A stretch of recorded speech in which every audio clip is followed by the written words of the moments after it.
Now, I know we all like to look good, but what if the hairstyles we were wearing or our hairstyling practices was actually contributing to hair loss?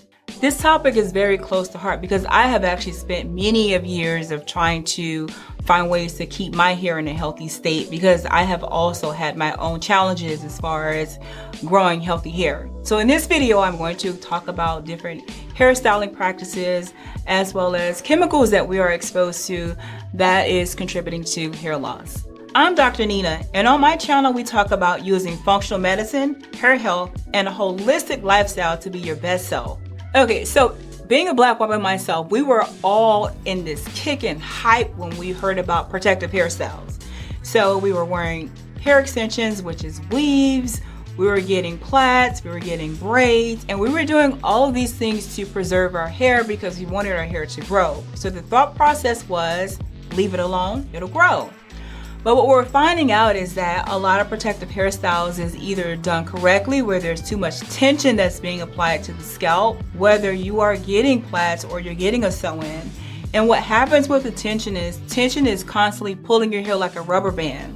So imagine like years of getting tight hairstyles and it's pulling, and it's stretching, and it can stretch the hair strands to where it gets thinner and then there's nothing there. And then that's when traction alopecia starts to take place.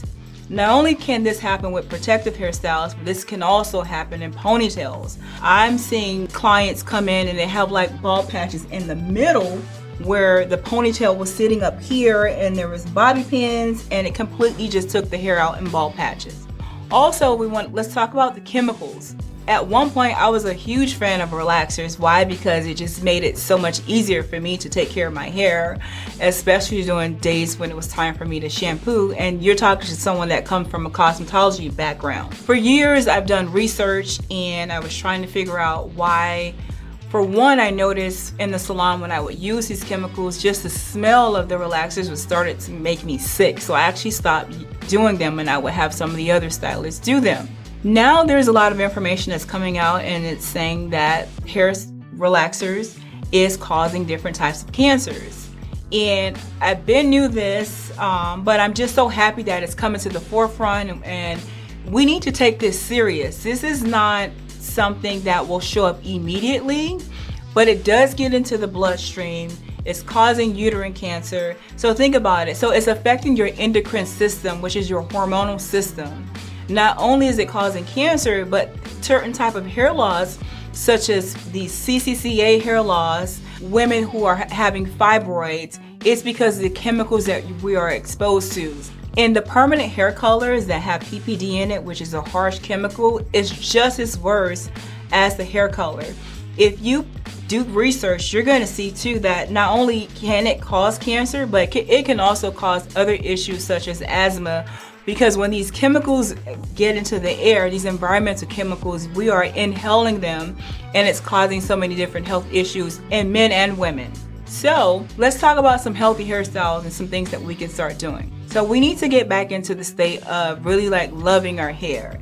And not only African American women, I'm talking about other ethnicities as well, because I know that a lot of my Caucasian clients will wear hair extensions, whether it is the tape-in extensions, we're talking about the keratin tips or the microlinks, and at times it's done too tight. It's too much tension that's being applied and the hair is thinning out. Not only is the hair thinning out, but a lot of older women who are going through hormonal changes, who's already having a shift with the texture of their hair and the thinness of their hair. You're getting this so that your hair can become thicker, but in the long run, it's only going to cause more problems. So, seeing a hairstylist, getting your hair shampooed and conditioned frequently is going to keep the scalp clean, your pores open. Doing hydration steam treatments is going to be really good. It's creating circulation and blood flow to the scalp.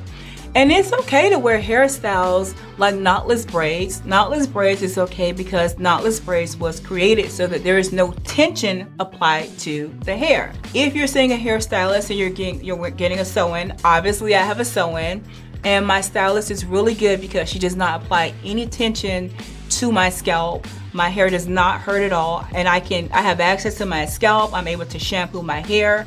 That's another thing too, is that we get these protective hairstyles and we don't shampoo, and that's just causing scalp conditions, a healthy environment. Or we have hair extensions and you're shampooing your hair and you're not letting the inside of your scalp dry out. That's another, you're creating a healthy environment for you to start to have scalp problems and inflammation. So I hope this information was very useful. I really want you ladies to think about this and think about not only the hairstyling practices, but also the chemicals. So besides the relaxers, the hair dyes, I want you to look at if you have locks, that when you go and get your locks done, the creams that they're using to lock your hair down, the creams that they're using to braid your hair down. I always tell my clients, when you go get your hair braided, take some witch hazel and remove that stuff off of your scalp, because a lot of times, I don't know if it's edge control, what they're using, but it's a really thick, consistent base. And Europe has done a lot of studies on the products that's being sold in the beauty supply stores, and they're toxic, and it is causing a lot of health issues. So I hope this video was very beneficial. If you feel like you want to speak to someone because you feel like you may be experiencing hair loss due to some of these styling practices or chemicals on your scalp, feel free to book an evaluation. I'll be happy to help you. Please like and subscribe, guys, and until next time, take care.